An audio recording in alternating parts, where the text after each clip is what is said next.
Welcome in to Locked On Knicks. Could Jalen Brunson and Julius Randle remain on value extensions beyond this summer? And could OG Anunoby and Isaiah Hartenstein's free agency finally push the Knicks into the dreaded luxury tax? Getting into it all today on Locked On Knicks. You are Locked On Knicks, your daily New York Knicks podcast, part of the Locked On Podcast Network. Your team every day.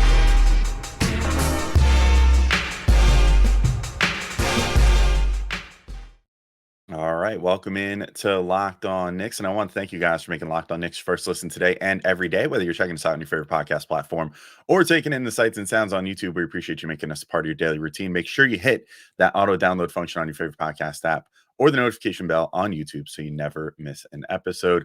I'm Alex Wolf. I'm editor-in-chief of Knicks site, The Strickland, which you can find at strict.land, and this is a continuation of what I started in the last episode, breaking down every contract of every player that played for the Knicks this season so that you have an idea of what you're looking at as far as going into free agency, going into the offseason, what to expect, what it will take for the Knicks to run it back, as some people want them to do, and play the same team that played so well in January and had such a great stretch when they were at full strength with this OG Anunoby era roster. So last episode, I went over some of the guys that are locked in that you don't really have to worry about this year, like Deuce McBride, Josh Hart, Dante DiVincenzo, Mitchell Robinson, some guys with some options like Bojan Bogdanovic, who has a partial guarantee and stuff like that. So if you didn't check out last episode, be sure to go one back in your feed or one back on the YouTube channel and select the last episode where I also talked about Jalen Brunson's All-NBA snub to get an idea of those guys that are just right there, probably going to be on the team. I guess there's some questions about whether some options will be picked up or whatever, but pretty solid indication that most of the guys in the last episode will be on the team, but just I gave kind of a breakdown of their contracts. But right now I want to lead with probably the two most important guys. Well, not probably. Well, I guess I don't know. You talk to some people, they don't think Julius Randle is that important, which is crazy. But the two biggest names on the team, let's put it that way, the two superstars, the two guys that have made all NBA teams in the last couple of years, Jalen Brunson and Julius Randle, who sort of have their fates a little bit tied at the moment. Whether they planned it that way or not, I don't know, but that's the way it goes. It's both on the court. Obviously, I think that a lot of people are curious how far this pairing can go, or if Randle potentially needs to go in favor of someone else to make the team work the best it can with Brunson, or whatever the case may be. But as of right now, contractually, they are very linked with one another. And I'll explain that right now. So both of the guys are heading into the final guaranteed years of their deals before each have a player option next offseason.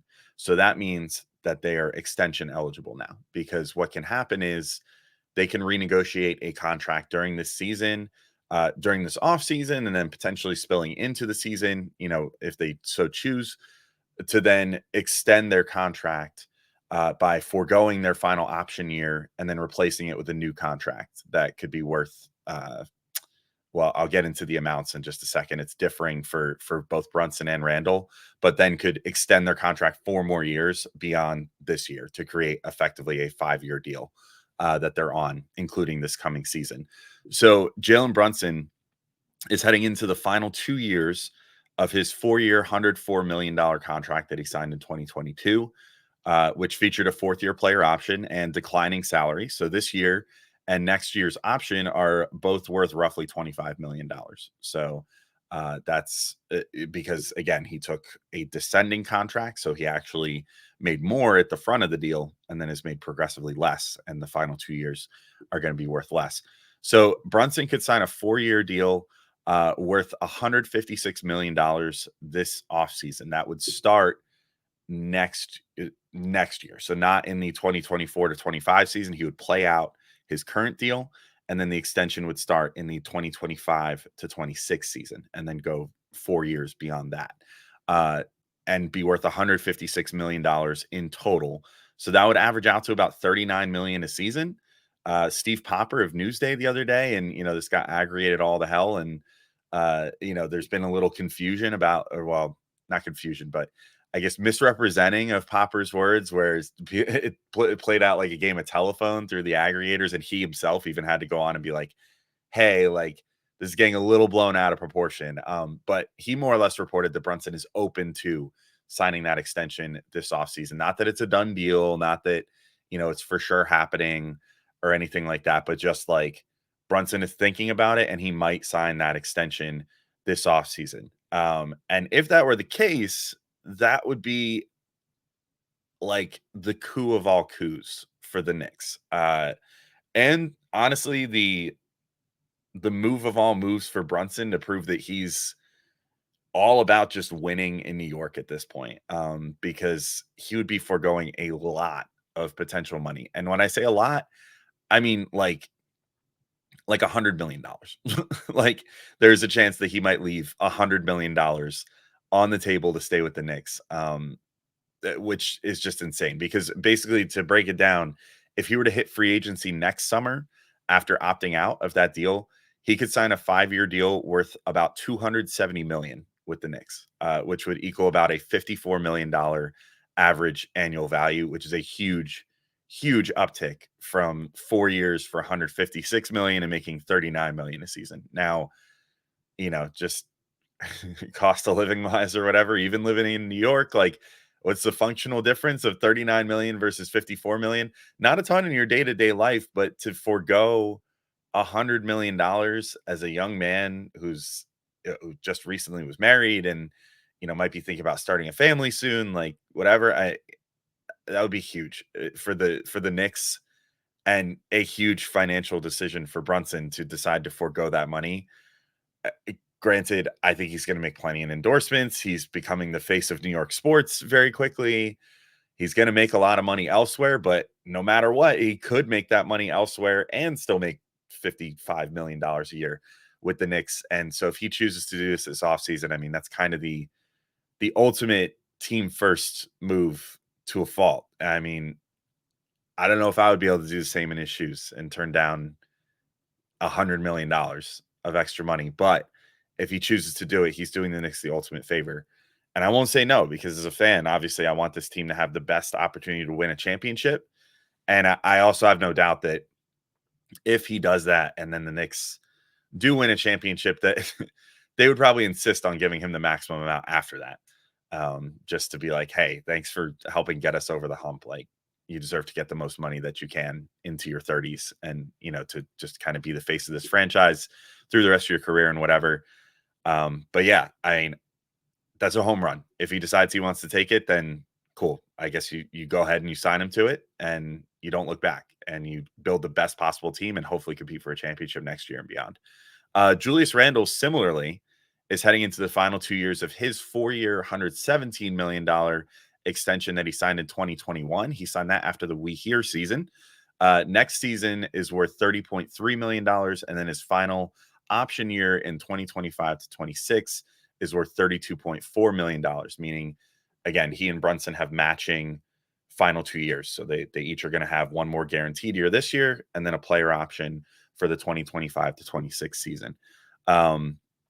In Randall's case, he can actually get more on his extension than Brunson based off the current value of his deal and all that. And then I think the accolades play into it or something. Like, there's something along the lines of like how much your raise can be off what you're currently making. So yeah, it basically ends up he can get 4 years for up to $190.2 million as a maximum extension for him this coming off season, which would equate to about $47.5 million per season. So likewise to Brunson, his first year of this deal would replace his option year. So it would just be, he would play out this year at that 30 million figure and then start a new contract at an average value of 47.5 million. It would start probably closer to 42-ish, because then you get 8% raises every year, which would mean the final year the deal would be over 50 million. But I'll just say I went back and looked a little bit, because if you remember correctly, when Randall signed his last extension, it was a pretty significant discount. After that We Here season, he signed for less than he ultimately could. Well, I think he signed for roughly what the maximum amount that he could have signed for at that time, but he did a similar thing to what is being talked about with Brunson now, where he left potentially a ton of money on the table, like $80 million on the table by signing an extension instead of going ahead and waiting for free agency that next year and signing a free agent contract. Now, of course, like in hindsight, you look back, you're like, well, the 2021 to 22 season was disastrous for him. Like maybe you would have gotten him for less ultimately if you tried to re-sign him after that year. But just for all intents and purposes, at that moment in time, he was giving up a ton of money. So I looked back for like some quotes and stuff, and he said at that time, even he said, I feel like the added financial flexibility can help us win. So clearly that's something that he's been okay with doing. And, again, maybe to him, the functional difference of $30 million or $35 million or whatever versus $50 million is not huge. He feels confident in his abilities to invest his money and save his money and set up a good life for his wife and his kids and his kids and everything else using, that amount of money. Then if that's the case, like I wonder if it's possible if he and Brunson sign almost matching extensions this offseason and sort of continue linking themselves together. And this is not unheard of. We've seen players do this a lot, especially superstar teammates. It started, I think, mostly like we really started seeing this trend with the LeBron Wade Bosch Heat. Like they signed a lot of deals that were in very similar increments to one another, so that then they can make their decisions in unison, and say, hey, like if this team is ready to blow up at a certain point, we'll both be ready to blow up with it. And one person won't be stuck with a team that is no longer in contention or something, which hopefully won't happen to the Knicks anytime soon, but I don't know. We'll see. So I guess the question there is, could another discount Randle extension be on the way? I don't know. Time will tell, but that's the situation that we find ourselves in this coming offseason with regard to the two superstars. They could both opt to potentially take significantly less money to take extensions this offseason versus what they could get by waiting until next offseason to become unrestricted free agents and potentially get a 5-year like max contract out of the Knicks. That would start, especially with new TV money and everything else coming in. The NBA is apparently about to sign their new TV deal, which I think would kick in after this season and begin the next season after, which would mean that revenue sharing would kick in and add a lot to the salary pool.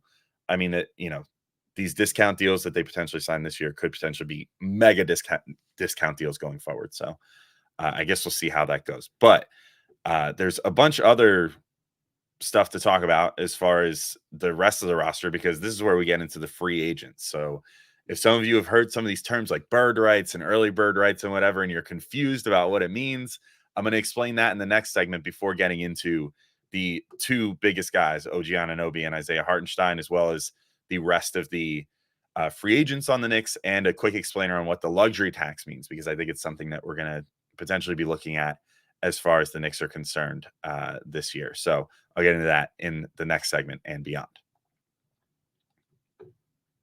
But first, I got to remind you that today's show is brought to you by LinkedIn Jobs. And when you're hiring for your small business, you want to find quality professionals that are right for the role. And that's why you have to check out LinkedIn Jobs. LinkedIn Jobs has the tools to help find the right professionals for your team faster and for free.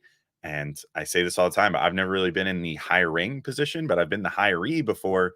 And LinkedIn Jobs is always the best place to go if you want to find the best jobs for you. And a lot of times ones you maybe weren't even thinking about previously. I don't know what it is about their algorithm, but they present you with opportunities that just, you're like, wow, I never would have thought to look to work at this place, but that job sounds phenomenal for me. And that's helped me out a lot in the past. And LinkedIn isn't just another job board. They have a vast network of more than 1 billion professionals, which makes it the best place to hire. It gives you access to professionals you can't find anywhere else. LinkedIn does all that while making the process easy and intuitive. And hiring is easy when you have that many quality candidates. So easy, in fact, that 86% of small businesses get a qualified candidate within 24 hours. That's why 2.5 million small businesses use LinkedIn for hiring. So post your job for free at linkedin.com/lockedonnba. That's linkedin.com/lockedonnba to post your job for free. Terms and conditions apply.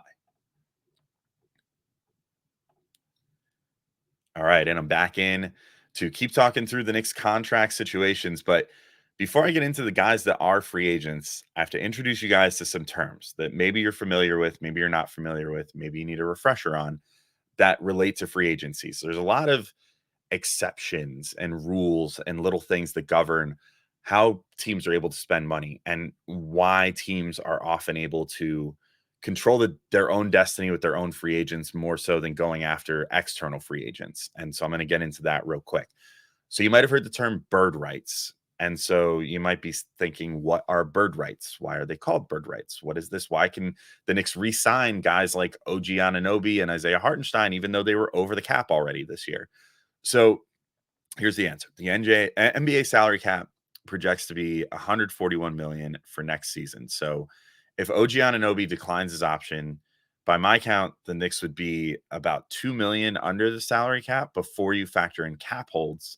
But once cap holds are applied, they're over the cap. So you might be wondering what cap holds are as well. So let me introduce the concept of bird rights first, and then we can talk about what a cap hold is. So bird rights. So they're named for Larry Bird. And this is the most layman's explanation possible. You can find tons of stuff on this.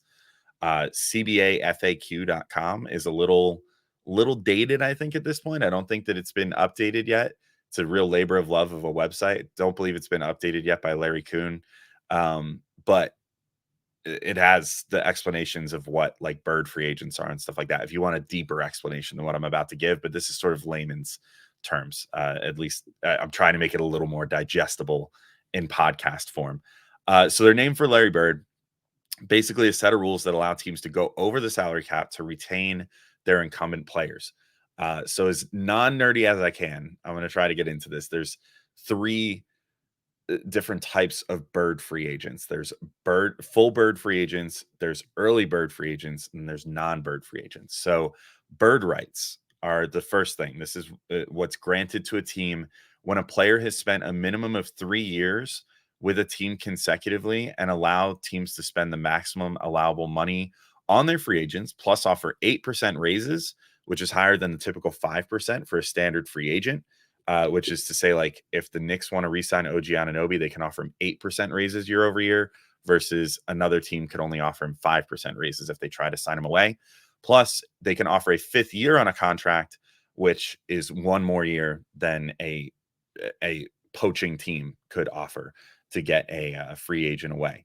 So when I say the other thing that's important, you might be like, you said 3 years with a team consecutively, like, doesn't that mean the OG doesn't qualify? It transfers in trades. And basically the only time that your bird rights reset are if you sign a deal away from the team that you ended the season with. So OG had full bird rights in Toronto because he had been with them his whole career. He gets traded to the Knicks on that same contract, though. And so those rights transfer to the Knicks. And that'll happen for any player that gets acquired in a trade. Whatever their bird situation was with their previous team, that becomes their bird situation with their new team. So if a guy is on a multi-year deal and gets traded, whatever his bird rights situation was when he got traded is what the bird rights situation is with the new team. Because, effectively they're still on that same contract that they signed with the first team. It only resets if OG Anunoby signs with, I don't know, like some other team, let's say Philly, because they're the ones that are allegedly interested in him, then his bird right clock resets. And then he is now not a bird free agent, or the Sixers don't have bird rights to him anymore until he gets 2 years, 3 years into that deal, depending on how long of a deal he would sign. So that's how that all works. So OG falls in this category for the Knicks. Technically, Precious Achiuwa and Alec Burks also fall into this category for the Knicks, which would be important if they want to re-sign them to like modest deals for sure, because that allows them to keep signing them to basically whatever deal they want, as long as they hold on to their cap hold, which I'll get into in a sec. But I don't think they're going to have to use that in terms of Precious and Burks as far as like extending astronomical salaries, but the bird rights are important. Even if you want to offer a player a modest salary and you're over the salary cap, you can offer them a contract for like $7 million or something, which you wouldn't be able to do if you were over the cap without using one of the other exceptions that are available, like the mid-level exception, which is a once a year thing that teams get to use to spend over the salary cap. But I'm getting into the weeds on some other stuff that's not important until we get more towards free agency, because I'm trying to just do the incumbent players right now. So let's talk about early bird rights real quick as well. This is the second tier of bird rights. So early bird rights kick in after a player spent 2 years with the team he signed with in free agency, or 2 straight 1-year deals, as long as you spent 2 years with the team. Or again, if the Knicks had traded Isaiah Hartenstein or something and he had been on his 2-year deal that he's on now, his early bird rights would have transferred to another team, just like bird rights do. But he's still on the Knicks, thankfully. And so early bird rights are a little more restricted than bird rights, because it's only, you've only been with the team 2 years versus 3 years. So they let players sign for 175% of their previous salary as their starting salary. So like of their last year's salary, or 105% of the average salary for the previous year, whichever is greater. So Isaiah Hartenstein falls into this category, and the 175% number is the number for him. And that's the number that we'll be talking about in a second when we talk about what he could potentially get paid by the Knicks and other teams. So the Knicks have him there. And then I'll just very quickly outline what non-bird rights are, because they don't really apply unless you want to talk about like Daquan Jeffries maybe. So non-bird rights are for when a player was with the team for 1 season and on a 1-year free agent contract. It allows the team to sign a player to 120% of the salary that they were paid the previous year to retain them over the cap. So it's just like you can give them a somewhat modest raise by NBA standards if they had a pretty solid year, and re-sign them for more than a minimum contract or more than whatever they made the last season, and do so while you're still over the cap. So let's talk about cap holds real quick as well, because I mentioned that the Knicks without cap holds would actually be slightly under the salary cap with their guaranteed money right now, but with cap holds are going to be over it. So cap hold is an amount held against the salary cap as long as a team is opting to retain the bird rights for a given player, or restricted free agent rights, or anything like that.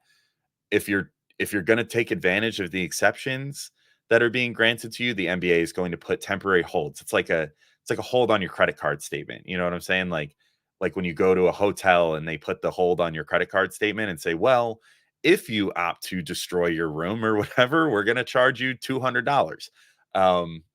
That's similar to in the NBA. They're like, well, if you plan on using this exception to sign this player over the salary cap, we're going to put a hold on you so that, you're going to feel that until you use it. We're not going to make it easy on you.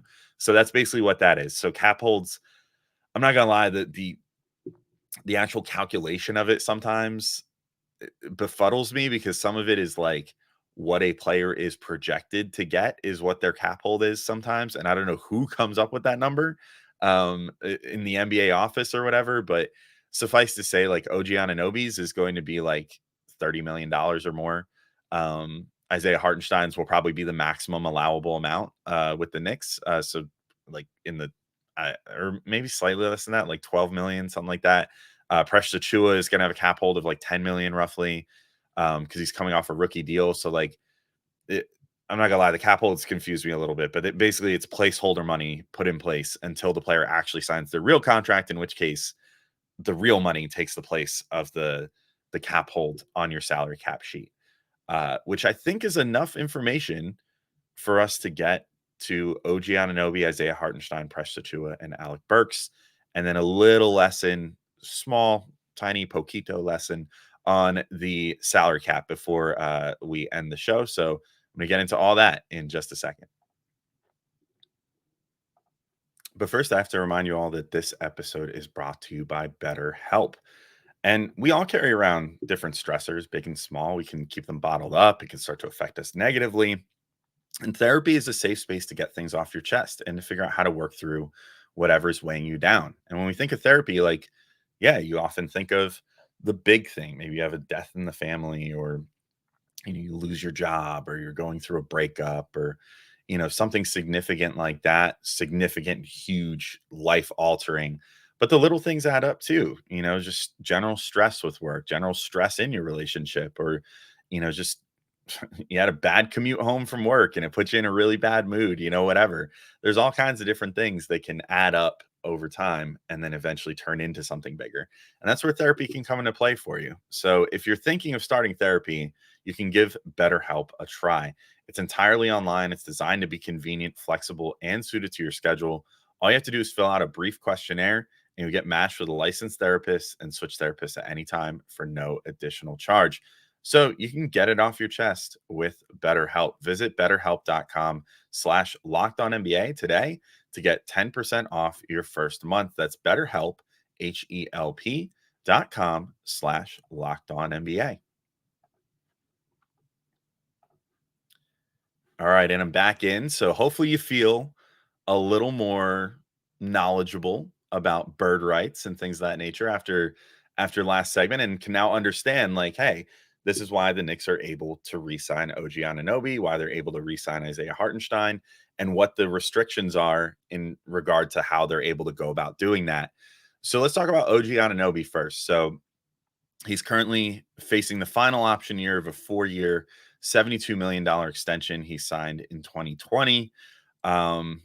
I mean, it's the no-brainer of all no-brainers. OG is going to decline that and that $20 million option and enter unrestricted free agency because he could probably make close to double that amount in free agency right now.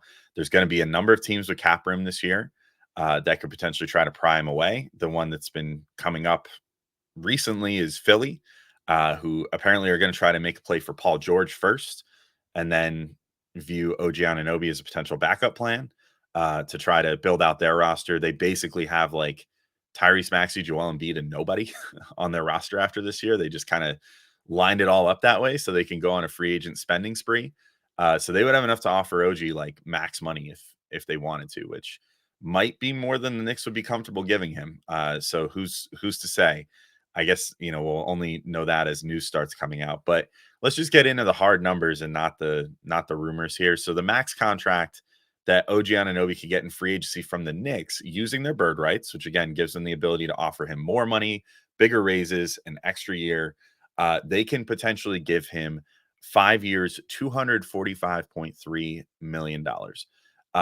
So that's a substantial contract. Obviously, starts approaching 50 million a year annual value territory. For another team, he could get 4 years, $181.9 million. So significant decrease in overall money, and then obviously a one less year, which for a player like OG, where he's in his prime right now, but also has injury concerns and everything else, maybe that extra year from the Knicks would be appealing to him.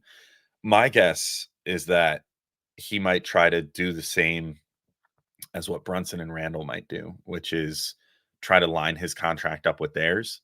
And the Knicks might even be amenable to that too, of just trying to line everybody up. So then if you have to push the nuke button at any point, you can, and you don't have certain players that are stuck on the team or whatever, or that you're stuck trying to, offload or whatever, dealing with unhappy campers. So I don't know that he'll sign a 5-year contract with the Knicks, but he could if he wanted to. So Fred Katz has reported the other day that OG and Ian Begley had this as well. So Fred Katz, The Athletic, Ian Begley of SNY, both have had reports, rumors saying that the Knicks could have this deal land somewhere in the 35 to 40 million per season range in average annual value for OG. And I think that's probably going to be the case. He's going to have a robust market. In the case of him versus like Brunson or Randle, if Brunson or Randle decide to do the extension thing, that means that they're basically being like, I'm okay with making less. Like OG, he hasn't really had his big payday yet in his career. At least not in terms of like a superstar-ish payday. And he is like an all defensive level talent. So he probably this is like his one opportunity of his career to cash out big. So he's probably going to want to maximize his value. He might want less than a 5-year deal though. So if we're getting into another CBA nerd thing, he's currently at 7 years of service in the NBA. After 3 more years, he could unlock the ability to sign an even bigger contract as a 10-year veteran because there's tiers in the NBA where for your first, I think it's 5 years, you can sign a contract worth up to 25% of the cap. Then from 5 to 7, I think it's a 30% max. And then 10-year after you go, or 7 to 10 years or whatever. I don't know. The numbers are jumbled in my head. But at a certain point, once you reach a 10+ year veteran in the league, you can sign a contract which is worth 35% of the total salary cap. And so your ability to sign bigger contracts goes up. So he might want to time that out to where he maybe signs a 4-year deal this offseason with an option year for the 4th year. That would be my best guess. So I think a 4-year, $140 to $160 million contract seems pretty likely for OG, with an option for the 4th year so he can re-enter free agency as a 10-year vet. So that's just my prediction there. Isaiah Hartenstein just completed a 2-year, $16 million deal with the Knicks. He will enter unrestricted free agency. So his max contract that the Knicks can offer him is roughly $72.5 million over 4 years via those early bird rights. Average salary of about $18 million, and it would start at about 16 in the first year, because that's 175% of the 9.5-ish million that he made this year. So that's how his contract would work.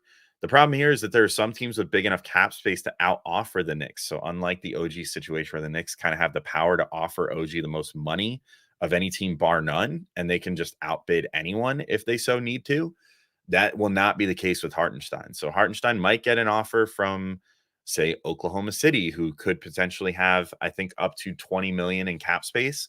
They might be like, hey, Hartenstein kind of fits perfect with our roster. We need to get a little bigger. This way we can move Chet to the 4 and have Hartenstein out there who still can pass and space the floor a little bit and whatever, and offer much more in the rebounding department. They might be like, okay, this is the way to go, and offer Hartenstein a deal that starts at closer to 20 million rather than averaging out to 18 after raises and everything else. So if he's willing to make a move and, wants to go to another team that's still a contender, there are going to be options out there for him. The Orlando Magic will also have some space, and they were interested in him the last time around when the Knicks ultimately ended up signing him. So there's going to be some pressure on the Knicks, I think, but I don't know. I feel like Hartenstein's going to re-sign for that maximum number, the 4 years for $72.5 million with his early bird rights, just because he likes New York, knows what he's getting into here, likes the role, feels good about the team. Mitchell Robinson is like his best friend. So I guess we'll see, but that's the situation. And with him, it'll get a little dicey. I mean, there might be a bidding war, and the Knicks won't be able to engage in a bidding war for him like they could for OG Anunoby. Precious Achiuwa and Alec Burks, I'll just do real quick, but Precious just completed his rookie contract, becomes a restricted free agent. So what a restricted free agent means versus unrestricted. Restricted is pretty much only when you're coming off your rookie deal, and it means that any offer that comes in for Precious Achiuwa, the Knicks have the option to match and keep him on the team. So I don't think that he's going to get a massive contract offer from anywhere. But if he gets one and the Knicks decide that they want to match it, they can, or they can decline to match, let him sign away to another team if some team blows him away. But, they could opt to do the what I'll unaffectionately call the Jeremy Lin method here and say, go set your market and we'll match the contract. So if he goes and sets his market and it comes back to a number that's bigger than what the Knicks want to give him from a team like Detroit or something that's going to have a ton of space and might be willing to invest in sort of the potential of Precious rather than the player that he is right this second, then maybe he ends up leaving the Knicks. But I think the Knicks are going to try to swoop in and maybe offer him an affordable deal for them, maybe in like the 10 million range or slightly less than that, and see if he bites. And then, if worse comes to worse, if he declines the offer that the Knicks make, then he could sign an offer somewhere else and the Knicks could still match it, or they could just opt to let him walk. So I could kind of see that one going either way. And then Alec Burks just completed a 3-year, $30 million deal he signed with the Knicks back in 2021. How things come in full circle. But so the Knicks technically have full bird rights with Burks, though I don't think they're going to have to utilize that in a huge way, and offer him some huge contract. But again, they are going to be over the cap. So even if they want to say like, hey, we'll give you like a 2-year, $10 million deal, $5 million a season, something like that, that's more than the minimum salary. So having those bird rights would be helpful in terms of being able to just offer him a modest deal to stay and be their, 11th man or whatever, be their break in case of emergency option, which I would feel great about having Burks as after this past playoffs. He came in, did a really good job. If you can get him in training camp and kind of get him more on board with the Knicks style of play again, where he came here and I think was still playing Detroit style basketball of just trying to get his and, you know, being on a tanking team, being the guy, the 30-year-old that a bunch of 20-year-olds were looking up to be the scoring presence when they needed it. I think if you spend a whole training camp kind of getting him back on board with how you want him to play basketball, I think he could be really good. So that's the long and the short of it. That's every player on the Knicks now that I've broken down over these 2 episodes, other than like the two-way guys, and Diakite, who may have a team option. I've seen it listed on a couple sites, then not on other sites. So and Shake Milton as well. I saw a team option listed on some sites and not on others. So I'm not sure if that exists. But if you want to hear what that could mean for the Knicks, just go back to the last episode and listen to the part about Daquan Jeffries and about Jericho Sims. Similar things apply there, where maybe the Knicks opt into those final years to complete a deal. If they line something up for a large salary player like a Paul George or something, that could be useful for them. And you know what? I've honestly kind of run out of time here. So I think I'm gonna push the luxury tax explanation for another day, maybe once we get into free agency. But I will just say, before I go into a bigger explanation another day, I'll just say there's a really good chance that after this offseason, the Knicks are going to officially be a luxury tax team. And what that'll basically mean is that it's going to limit their uh, team building abilities going forward if they pass what's called the first or second apron in the luxury tax. The OG Anunoby deal and the Isaiah Hartenstein deal by themselves might be enough to push them over the first apron of the luxury tax and possibly the second apron, because before the Knicks ink any deals, if they pick up Bojan Bogdanovic, they're already basically at the salary cap or what it's projected to be for this year. And adding those 2 other deals before you even do anything else with Precious or Burks or anyone else could potentially put them over the second apron of the luxury tax, which could prove to be very restrictive for them. So the Knicks might need to use a little bit of a restrained hand, or maybe possibly even just, if they don't have a trade lined up, entertain the idea of just non-guaranteeing Bojan Bogdanovic and saving the 17 million there. But that's a topic for another episode, maybe a full episode, maybe a bonus episode another day. Maybe I could talk through it with Gavin and we can go through some machinations about whether we even want the Knicks to jump into the luxury tax territory or whatnot. But I'm out of time for today. So thank you all for listening. We'll have plenty of great off-season content coming up, including some draft stuff. I'm starting to get the draft guests lined up. I know nothing about the draft, so I'm excited to learn about some of these prospects, see who will be the next great late 20s Knicks draft pick. But until then, thank you all for listening, and we'll talk to you soon. Peace out, everybody.